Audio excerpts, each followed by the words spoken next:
Boa noite, irmãos, a graça e a paz do Senhor Jesus. Bem, nós temos trazido aos irmãos uma série de mensagens que se encontrou no Evangelho de Mateus, baseado no Sermão do Monte, especialmente as bem-aventuranças que o Senhor Jesus nos ensinou. E com isso eu quero convidá-los a abrir no capítulo 5 de Mateus, porque estaremos dando continuidade a essa série de sermões, para concluirmos essa primeira parte do Sermão do Monte, né? Esse início do Sermão do Monte.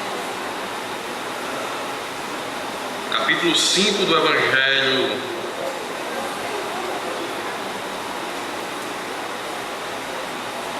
que escreveu São Mateus, versículo de número 8. Amém? Todos encontraram? Podem ficar sentados mesmo, com reverência. A palavra do Senhor, ouça o que diz o texto sagrado. Bem-aventurados os limpos de coração, porque verão a Deus. Repetir. Bem-aventurados os limpos de coração, porque verão a Deus. Feche seus olhos, oremos ao Senhor mais uma vez. Pai bendito, nós louvamos o Teu nome e bendizemos a Ti pela Tua graça derramada sobre nós, porque o Senhor, ó Deus, graciosamente nos tornou povo Teu, e aqui estamos reunidos, ó Deus, em nome do Senhor Jesus Cristo, Teu Filho amado. E rogamos, ó Pai, que o Senhor nos ensine, nos instrua por meio da Tua santa palavra. E nos ajude, Senhor, a conduzir as nossas vidas de acordo com ela. Que o Senhor, ó Pai, nos abençoe para cumprirmos a Tua vontade, realizarmos o que for agradável aos Teus olhos. Por isso, Deus, fomente em nossos corações não só o desejo, ó Pai, mas também a dedicação em assim querer fazer. Que o Senhor abençoe o Teu povo nesta noite. Que o Senhor nos ajude. Que o Senhor fale conosco, nos exortando, nos consolando, também nos edificando, em nome de Jesus Cristo. Amém. Bem-aventurados os limpos de coração. Meus irmãos, recapitulando, já que faz alguns dias que viemos trazendo essa série de mensagens, né? Recapitulando aqui sobre o contexto em que se enquadra esse versículo. O Sermão do Monte, ele é o primeiro grande discurso de nosso Senhor Jesus Cristo. E nós o encontramos em Mateus dos capítulos 5 até o capítulo de número 7. Então são 2 capítulos em que está enquadrado aquilo que é denominado como o Sermão do Monte. Outros evangelistas também apresentam o Sermão do Monte em paralelo. Neste Sermão do Monte, Jesus elegeu um tema que está do capítulo 5 ao 7, certo? E esse tema é o Evangelho do Reino. Todavia, ele o divide em pontos bem definidos, e os irmãos vão ver. Fala sobre as bem-aventuranças, que é onde nós estamos pregando. Fala sobre os discípulos como sal da terra, e assim sucessivamente. Os irmãos depois dêem uma olhada nesses 2 capítulos, em que está vários subtemas delineados dentro deste sermão. E o primeiro ponto deste sermão é exatamente a descrição que Jesus faz do caráter e bem-aventurança dos cidadãos desse reino, que somos nós, o povo de Deus. Hoje, nós iremos falar sobre os limpos de coração, que está relatado aqui nas bem-aventuranças. E essa mensagem, meus irmãos, que nós iremos abordar nesta noite, ela é fundamentada na análise de William Hendrickson, um teólogo reformado, em que ele trata desse versículo, onde nós concordamos com muitas coisas que ele coloca ali, e eu quis trazer vários pontos para os irmãos nessa noite, em que faço eu a aplicação daquilo que nós estudamos sobre esse tema, né? Agora, antes da gente entrar propriamente dito nesse versículo de número 8, sobre os limpos de coração, eu quero trazer à memória de vocês as demais bem-aventuranças que já vimos, que nós já falamos aqui, e os detalhes maiores e a mensagem inteira, os irmãos acho que podem ter acesso no site da igreja, nos vídeos das pregações sobre esse tema, está lá tudo guardadinho na nuvem, os irmãos podem acessar depois. Mas eu quero trazer um pouco a memória de vocês para relembrar e assim falarmos a partir desse versículo de número 8. Bem, nós falamos de início, meus irmãos, onde da primeira bem-aventurança, que é sobre os pobres de espírito, ou os humildes em algumas traduções, né? E pobre de espírito, como nós já falamos, é mais do que uma situação financeira e de representação de piedade, como a humildade. Ela envolve ricos e pobres que se caracterizam pela pobreza de espírito ou pela humildade. Humildade seria um reconhecimento de total incapacidade, um vazio de obras justas diante de Deus, uma falta total de conformidade com o que lhe é exigido por Deus. Isso significa que o pobre de espírito é um mendigo espiritual. Ele sabe que nada tem e precisa inteiramente, completamente de Deus. Eu falei disso aqui no primeiro sermão sobre as bem-aventuranças. Mas o segundo sermão sobre a bem-aventurança foi os que choram. Bem-aventurados os que choram. E falamos que o choro refere-se ao arrependimento dos que se voltam para Jesus Cristo. É esse choro do que fala aqui nas bem-aventuranças. Mas também o lamento dos salvos pelos pecados cometidos diante de Deus.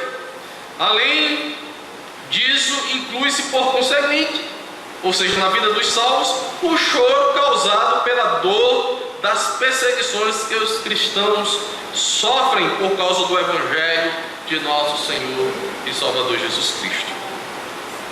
Um outro ponto tratado aqui foi sobre bem-aventurados os mansos.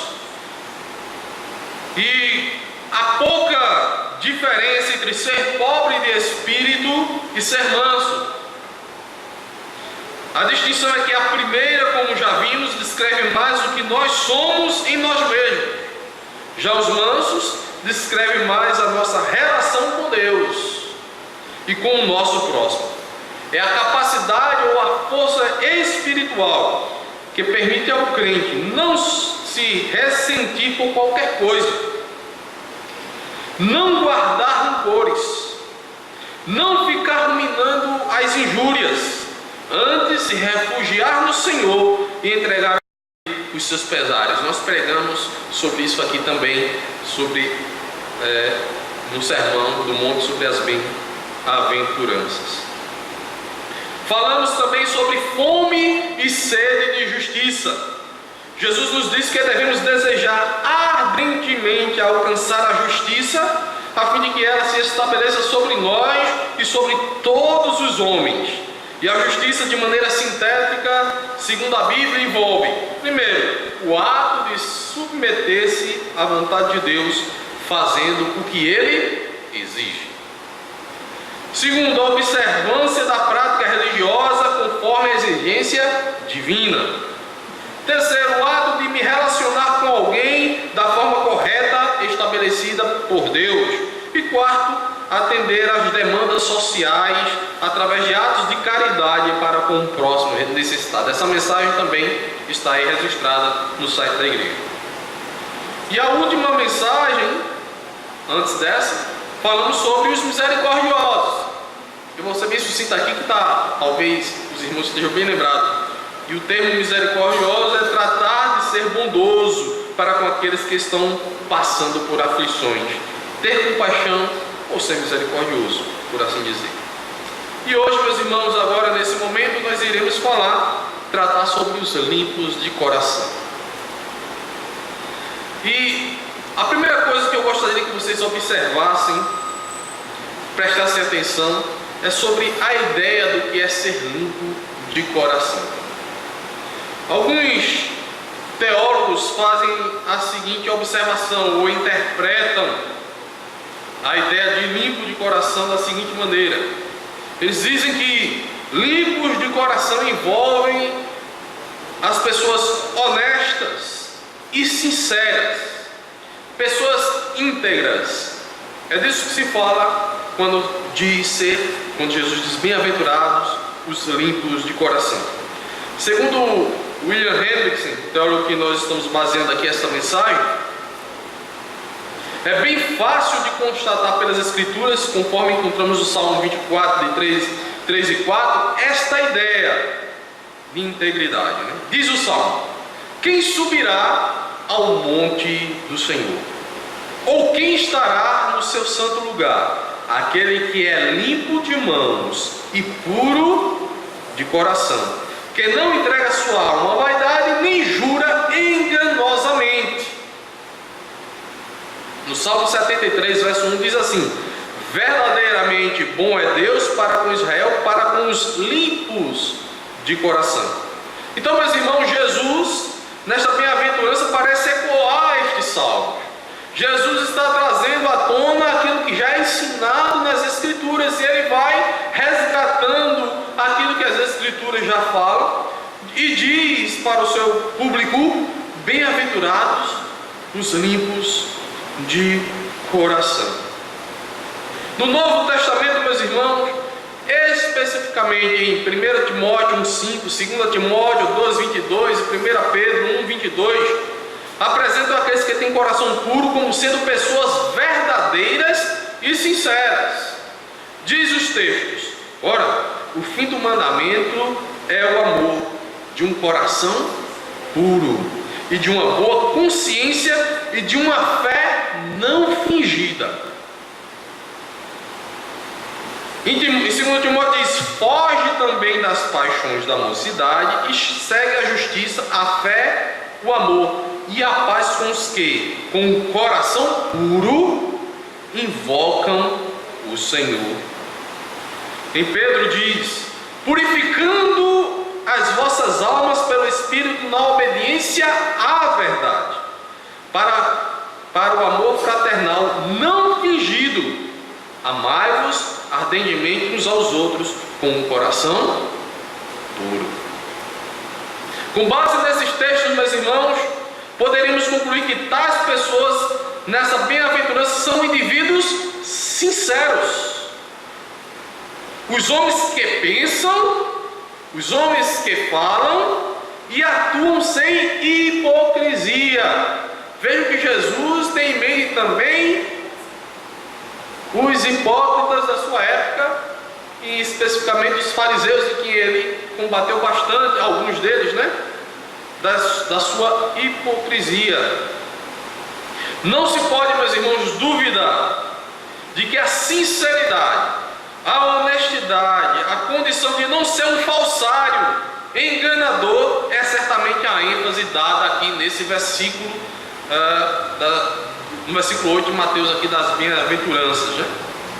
Diante da falsidade humana, seja farisaica ou de outro tipo, Jesus anuncia a bênção de ver a Deus sobre as pessoas cuja manifestação exterior está em harmonia com a sua disposição interior, de coração puro, sincero, íntegro. Todavia, meus irmãos, algo mais de suma importância deve ser acrescentado nesta bem-aventurança, pois a sinceridade ou a integridade não são suficientes em si mesmas. E eu vou explicar para vocês. Você pode ser sincero e correto no que diz e no que você faz. Você pode estar fazendo com sinceridade, você pode estar fazendo acreditando ser aquilo correto e verdadeiro, mas pode estar completamente equivocado na sua sinceridade, na sua verdade. Vejam, por exemplo, as pessoas que fazem romaria ao Juazeiro, buscando uma bênção do Padre Cícero. Eles fazem esta romaria com sinceridade, e verdadeira expressão de sua fé.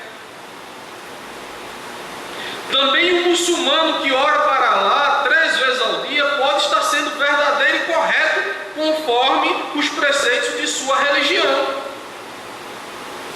Porém, esta sinceridade não leva a realizar o que é agradável a Deus. Não leva a fazer a santa vontade de Deus, embora cumpra os ritos religiosos como requeridos, ou como expressa a sua fé. Eles são sinceros naquilo que fazem, são verdadeiros naquilo que fazem, mas estão fazendo algo errado. Então, sinceridade e verdade não é o tudo do que Jesus está ensinando aqui sobre puro de coração. Não importa se estão limpos ritualisticamente, conforme a religião que cada um tem. Coração puro de 1 Timóteo, capítulo 1, versículo 5, se relaciona com a sã doutrina encontrada no versículo 10. Então Timóteo começa a instruir sobre ser puro de coração, e ele fala que isso deve estar se relacionando com a verdade. A sinceridade precisa estar ligada à verdade e àquilo que é correto diante de Deus. E por isso que Timóteo vai relacioná-la à sã doutrina. Ele diz: para os devassos, para os sodomitas, para os roubadores de homens, para os mentirosos, para os perjúrios e para o que for contrário à sã doutrina. Então o que ele fala sobre pureza lá em cima é contrariando todos estes que são enganadores, que são devassos, que são mentirosos e que estão contrários à sã doutrina. As pessoas a quem Pedro, no versículo que nós citamos de Pedro, se refere no capítulo 1, 22 da primeira epístola, são as que têm purificado suas almas por obediência à verdade. Então os puros são aqueles que purificam suas almas com obediência à verdade. Então eles têm que fazer isso com sinceridade, mas de acordo com a verdade de Deus, com a revelação de Deus, com a sã doutrina. Assim, meus irmãos, para o puro de coração que verá a Deus, não basta ser sincero, verdadeiro no sentido íntimo, interior. É preciso estar na verdade, a verdade de Deus. E a verdade de Deus só é uma: Jesus Cristo. Glória a Deus. Jesus Cristo. Esta é a verdade de Deus. E diante disso, meus irmãos, do que nós aprendemos até aqui, como alcançar um coração puro? Vamos ver o que as Escrituras nos instrui sobre isso, nos ensina sobre como alcançar um coração puro. Em primeiro lugar, é preciso integridade e sinceridade no que fazemos. E fazer aqui envolve falar, envolve pensar e envolve agir. As Escrituras falam nessas 3 esferas do nosso eu, de nós, como nós procedemos, o que pensamos, o que falamos e o que fazemos e realizamos. Primeiro, falar. O que as Escrituras nos dizem sobre isso? Quando falamos em ser verdadeiro ou sincero no falar, não é pensando em dizer qualquer coisa que se sente, e assim, por resultar de uma verdade, posso falar qualquer coisa. Lembre-se, as palavras têm que ser íntegras e dignas. Explicando de uma outra maneira, meus irmãos, se eu estou com vontade de xingar alguém, por exemplo, falando o que eu sinto, simplesmente por ser verdadeiro, meu xingamento não tem nada de puro, só porque eu estou sendo verdadeiro. Só porque eu estou sendo verdadeiro expressando um sentimento, xingar alguém não é ser puro. Vejamos o que nos diz as Escrituras. Em Colossenses está escrito assim: mas agora despojai-vos também de tudo, da ira, da cólera, da malícia, da maledicência, das palavras torpes da vossa boca. Então a sinceridade, a verdade, não é simplesmente dizer o que sim apenas, mas é que nossas palavras sejam íntegras, sejam dignas. E em Efésios diz o seguinte: não saia da vossa boca nenhuma palavra torpe, mas só a que for boa para promover a edificação, para que dê graça aos que ouvem. Está lá em Efésios 4, 29. Então, meus irmãos, ser verdadeiro não é só dizer a verdade, é dizer a verdade em amor, visando o bem. Obviamente, se você detesta alguém, não deve fingir dizendo que o ama. Isso é ser falso.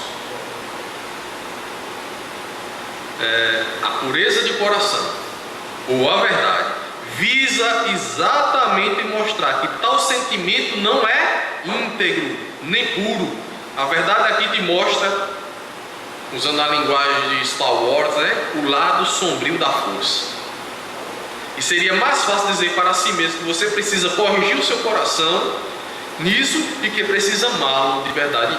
Em outras palavras, você tem que olhar e dizer assim: realmente tem uma parte de mim que é má, é ruim, e eu preciso consertar.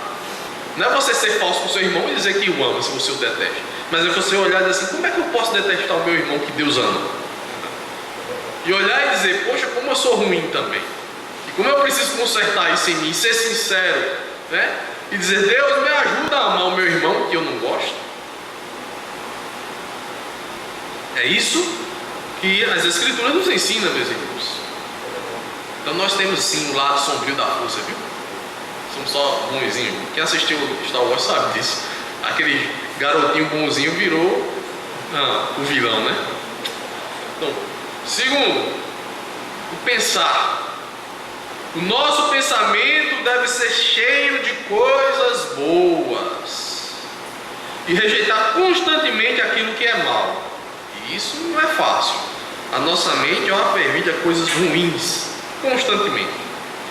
Diz as Escrituras sobre isto, Quanto ao mais, irmãos, tudo que é verdadeiro, tudo que é honesto, tudo que é justo, tudo que é puro, tudo que é amável, tudo que é de boa fama, se há alguma virtude, se há algum louvor nisso, pensai.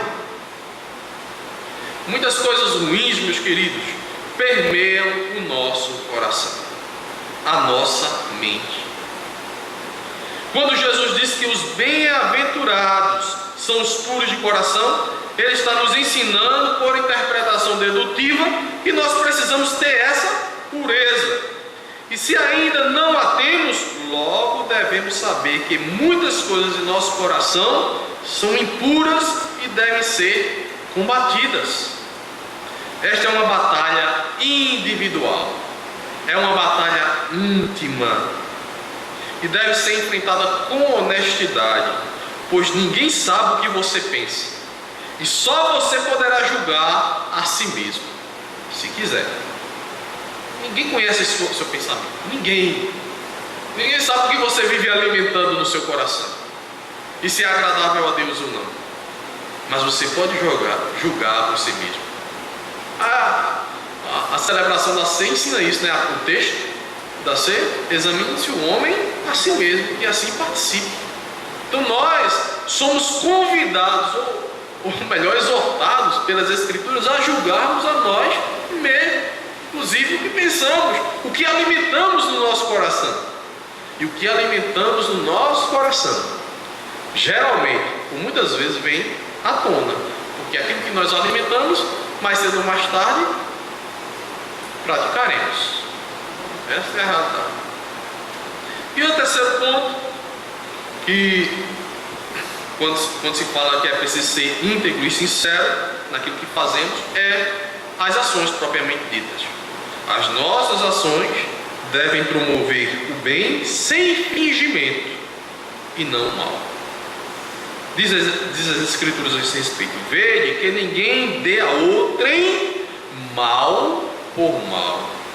Fizeram mal a você, não devolva na mesma moeda, mas segui sempre o bem, tanto uns para com os outros, como para com todos. Está lá em 1 Tessalonicenses 5,15. 1 Pedro diz assim: e vós, irmãos, não vos canseis de fazer o bem. Em 2 Tessalonicenses, esse é o texto. E Pedro diz assim: deixando, pois, toda a malícia e todo o engano e fingimento e invejas e todas as murmurações, desejai afetuosamente, como meninos novamente nascidos, o leite racional, não falsificado, para que por ele vades crescendo. Então essa deve ser a nossa meta, e é dessa forma que nós devemos pautar as nossas ações, sempre temperando com aquilo que a palavra de Deus nos ensina, sem fingimento e buscando sempre fazer o bem. Essas boas obras têm que ser sem hipocrisia, senão ela não é verdadeira, ela não é íntegra. Tem que ser sem hipocrisia. Não adianta fazer o bem sendo hipócrita. Quer dizer, o bem até está sendo feito, mas você sendo hipócrita, você será julgado por Deus. Por isso, porque você não está tendo um coração puro. Os fariseus faziam isso, né? Faziam as coisas para serem vistos. Era uma coisa boa, era até um mandamento de Deus, mas eles faziam com a intenção de serem vistos, notados. Então, quem for hipócrita receberá com certeza a reprovação do Senhor. Aquele que fizer as coisas boas e certas com fingimento ou falsidade serão reprovados por Deus. Quando as pessoas estão mais preocupadas em mostrar aos outros o bem que faz a outrem do que fazer o bem em si, já receberam o seu galardão. Foi assim que o Senhor disse na sua palavra, através do louvor dos homens. Jesus disse isso em relação aos fariseus, né? Eles já receberam os seus galardões. Em segundo lugar, meus irmãos, além de ser precisa integridade e sinceridade no que fazemos, ter um coração puro, alcançar um coração puro, é preciso, além da sinceridade, como falamos lá no início, é preciso que essa sinceridade corresponda à verdade de Deus. Nós falamos que a verdade de Deus não é outro senão o seu Filho bendito Jesus Cristo. Não basta praticar alguma religião, não basta ser bom à luz dos homens. É preciso praticar a religião verdadeira, segundo a sã doutrina, o verdadeiro ensino de nosso Senhor e Salvador Jesus Cristo. Então, meus queridos, a nossa consciência daquilo que nos diz o Senhor Jesus no Sermão do Monte, de ser puro de coração, deve nos levar essa pureza a buscar a pureza da verdade revelada nas Escrituras, buscar a Cristo, os seus ensinos e a praticar aquilo que Ele nos ensina, porque não é simplesmente praticando a religião, seja ela qual for, que alcançaremos a pureza de coração, mas é vivendo em Cristo, crendo em Cristo e para Cristo, que nós de fato teremos um coração puro e o acesso a Deus. Os puros verão a Deus. Não importa o bem que você faça, não importa as súplicas sinceras, elas precisam estar ligadas à pessoa do Salvador. Elas precisam estar associadas a Jesus Cristo, ao amor a Cristo, à devoção a Cristo, ao reconhecimento de que Cristo Jesus é o Senhor, e somente Ele é o Senhor. Só Ele é o mediador entre Deus e os homens, só Ele governa a sua vida. É preciso que as nossas boas obras, que as nossas orações, enfim, que toda a nossa vida esteja ligada à pessoa bendita do nosso Salvador. A nossa vida foi resgatada por Jesus, e tudo que nós fazemos é aprovado ou reprovado por Jesus, e só será aprovado diante de Deus se nós estivermos em Jesus, porque Ele é de fato o homem perfeito que nos justificou e que nos substituiu lá na cruz. Somente em Jesus Cristo Olha, irmãos, eu vou repetir isso. Somente em Jesus Cristo agradaremos a Deus naquilo que fazemos de bom e com sinceridade. Temos que ser sinceros, sim. Temos que fazer as coisas boas, sim. Mas temos que fazer isso na fé verdadeira que é em Jesus Cristo. Porque senão não adianta. É Cristo que foi dado, é Cristo que foi entregue por nós, e é Cristo que nos justifica diante de Deus, e é Cristo que nos purifica e torna as nossas boas obras e a nossa sinceridade pura diante de Deus. É Cristo Jesus, o nosso Senhor. Então somente em Jesus Cristo nós agradaremos a Deus. Mas, meus irmãos, também precisamos seguir os ensinos revelados na palavra de Deus. Esses ensinos que nos levam a Cristo, que nos unem a Deus, são os ensinos registrados nas Escrituras que não só nos levam a Cristo e nos unem a Deus, mas também que nos levam a fazer aquilo que é a vontade de Deus. Então, se eu quero ser sincero e se eu busco ser sincero, eu também preciso ser verdadeiro, crendo em Cristo e buscando exatamente o que Ele me instrui e me ensina a fazer. Eu não posso fazer da minha cabeça ou do meu jeito, achando que estou agradando a Deus. Eu preciso saber o que agrada a Deus. E sabendo que agrada a Deus, eu vou tentar fazer ou tentar realizar com as minhas imperfeições, mas debaixo da misericórdia e graça divina. Essa é a sinceridade que Deus quer. Não é que sejamos perfeitos, porque Ele sabe das nossas imperfeições, mas da nossa sinceridade em querer realizar e fazer o bem. É aquilo que Paulo diz, né?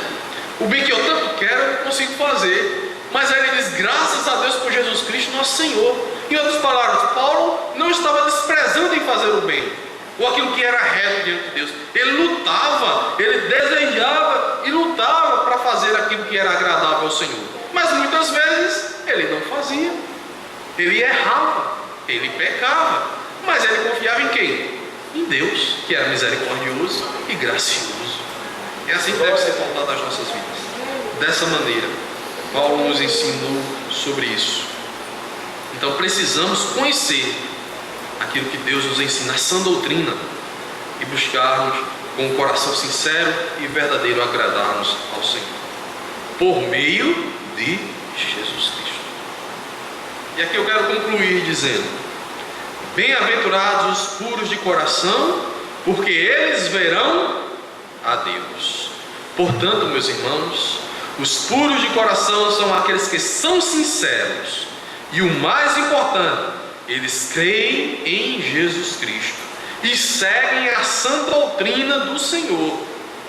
Ninguém poderá ver a Deus se não for por meio de Jesus Cristo. João 14 diz o seguinte: disse-lhe Jesus: eu sou o caminho e a verdade e a vida. Ninguém vem ao Pai senão por mim. Se vós me conhecesseis a mim, também conhecereis a meu Pai, e já desde agora o conheceis e o tendes visto. Disse-lhe Filipe: Senhor, mostra-nos o Pai, o que nos basta. Disse-lhe Jesus: estou há tanto tempo convosco e não me tendes conhecido, Filipe? Quem vê a mim, vê o Pai. E como diz, mostra-nos o Pai.